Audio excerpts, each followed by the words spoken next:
Today is May 8th, the 81st anniversary of Victory in Europe Day. So I'm taking a short trip to the American Heritage Museum in Hudson, Massachusetts to spend a little time with the machines, the stories, and the people connected to one of the most important turning points of the 20th century.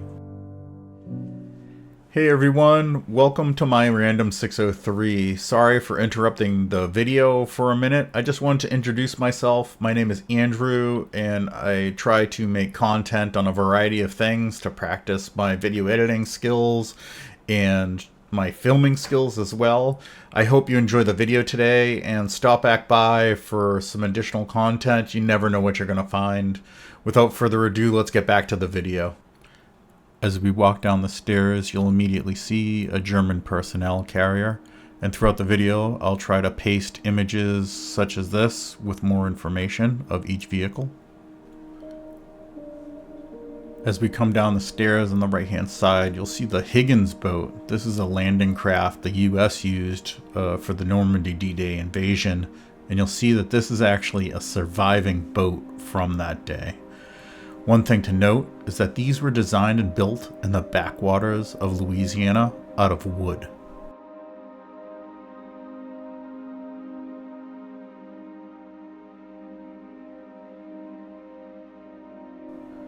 Next, you'll see the Russian T-34, which was the most produced tank of World War II, but the one that suffered the most losses at 44,000 destroyed. Moving along, you'll see a tow-behind German rocket launcher.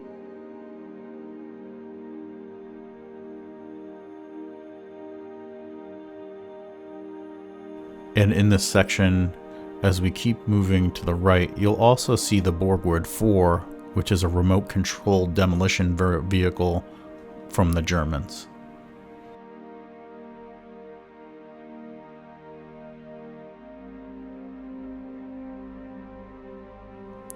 Take a moment next to pause the video and read this story about unlikely allies from the Soviets and Americans. Next up on the tour are all the Volkswagen offerings for the German army. Here you can see the Kubelwagen, commonly known by the civilian name the Type 181 Volkswagen Thing. This is primarily a transport for troops and officers. Very sparse inside, but this was the competition for the Jeep that the US soldiers had. Next we have the Schwimmwagen, which is essentially a boat Beetle hybrid with a power takeoff propeller on the end, making it somewhat amphibious. It was very slow, however. And in the middle over here we have the Flak 38, which is a anti-aircraft gun, which was extremely mobile and could even be towed behind the Kubelwagen if needed.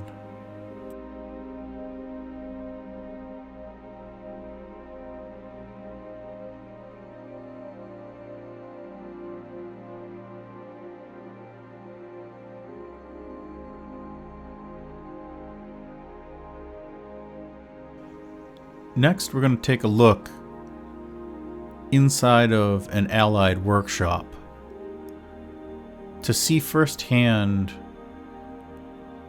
how some of the tanks would be repaired in a perfect scenario versus outside in the field. You can see we have radial engines, the cutaway of a turret. So you can see just how cramped it was inside of these machines.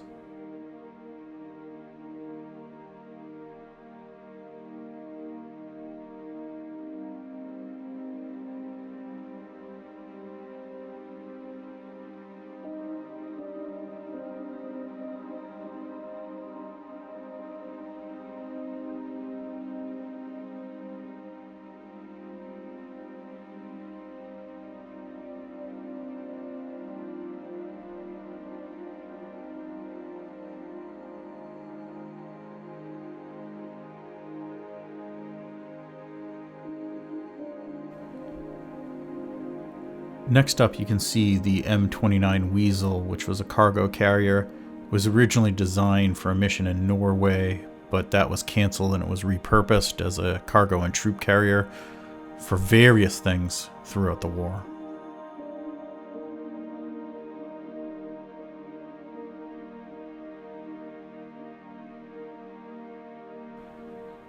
As we make our way to the right, you can see a Japanese mobile artillery unit, which is essentially a mobile gun. This is wide open, very light armor, and very susceptible to damage. That is why this is one of one, the only one that is left in existence.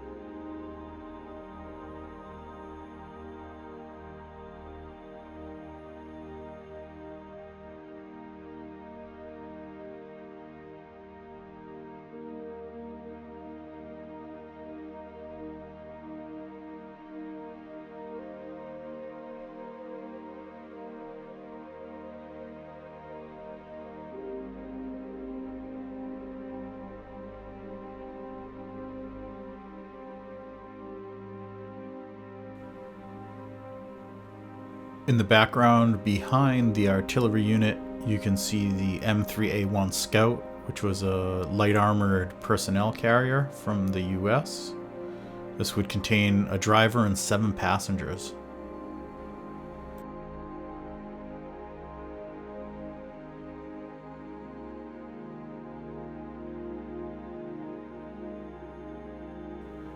As we start to move through to some of the tanks, the video and pictures just don't do any justice to how magnificent these machines truly are.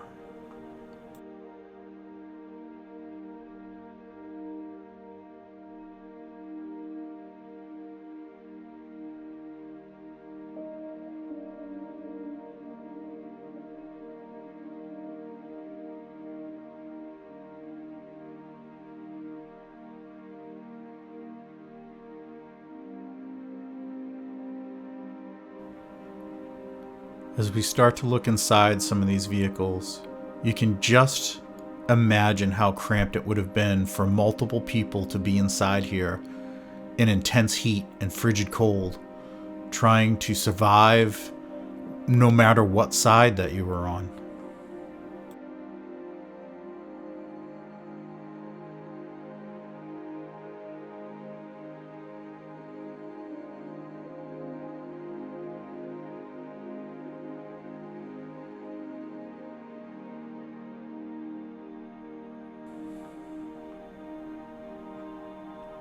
Here you can see the German Pak-40, which was a German anti-tank gun used from 1943 onwards.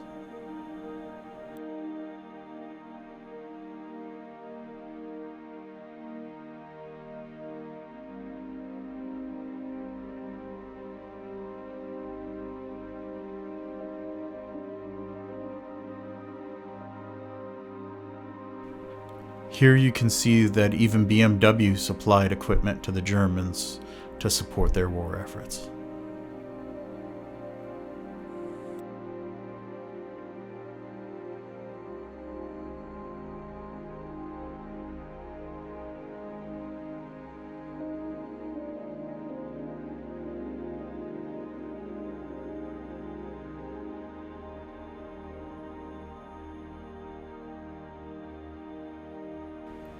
This is the German SDKFZ 222, the only one of its kind fully restored in the entire world.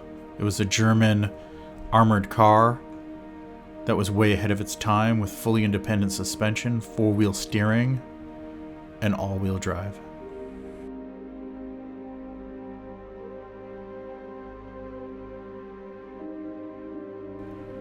Look at the uniform in the middle. This was used by Adolf Hitler's personal bodyguards.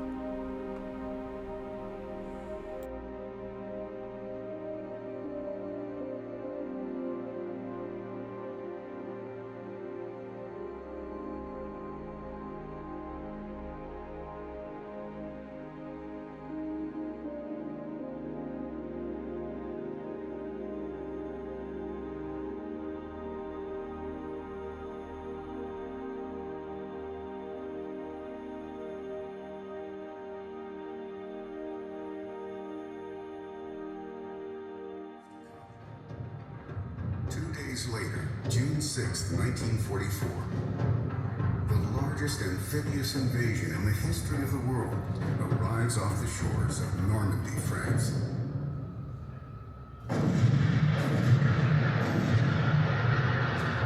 Key to the Normandy beach landings is the... Next, let's take a closer look at some of the Soviet tanks that were instrumental in the war.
A little fun trivia for you. How do you tell a British tank?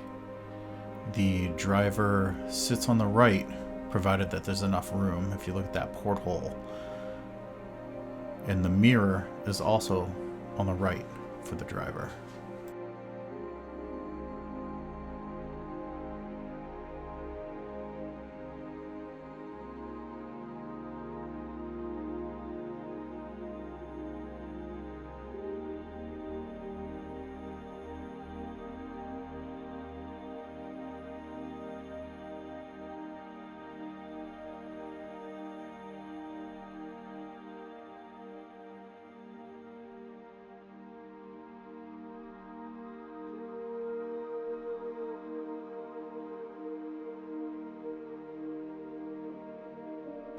This German anti-air defense system would require 6 personnel to utilize. This worked in conjunction with this anti-aircraft weapon to the left that we'll see in a moment.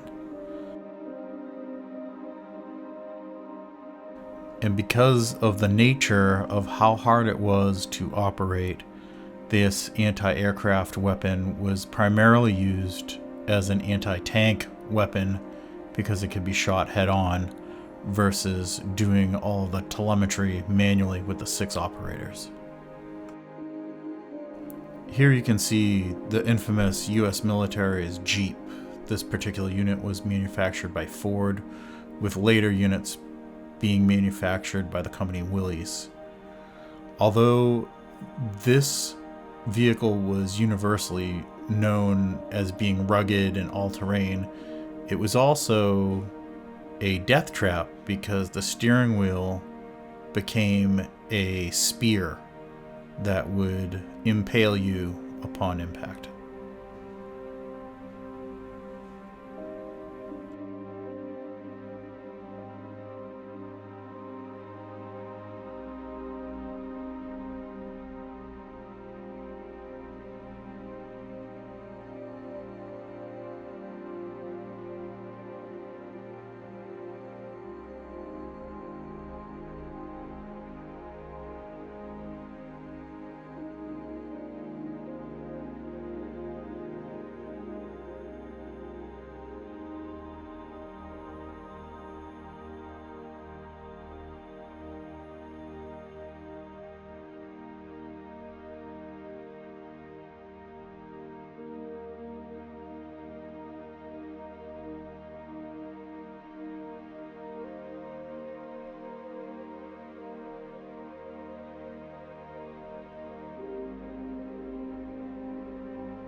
Take a look at just how cramped the inside of this cockpit is.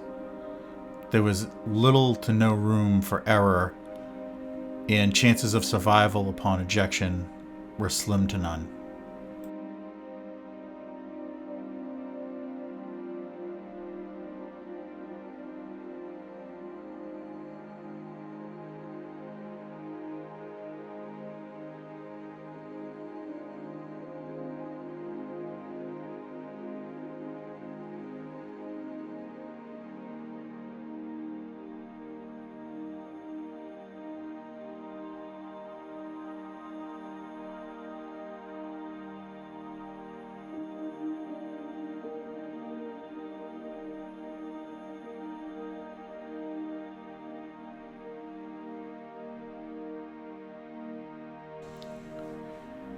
Here you can see the M22 Locust, which was designed and built by the US manufacturer Marmon Harrington at the request of Great Britain.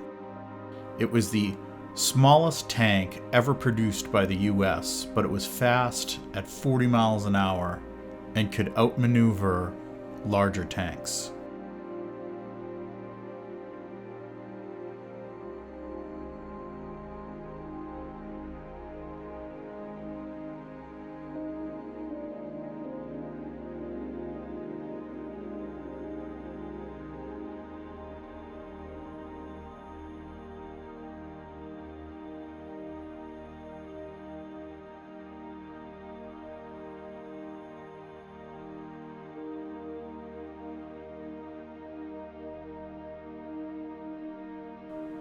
If anyone has an idea on how the steering works on this German half-track, I would love to know what your thoughts are, because it seems like the handlebars and that front wheel are just an input mechanism to steer the tracks. I would love to know.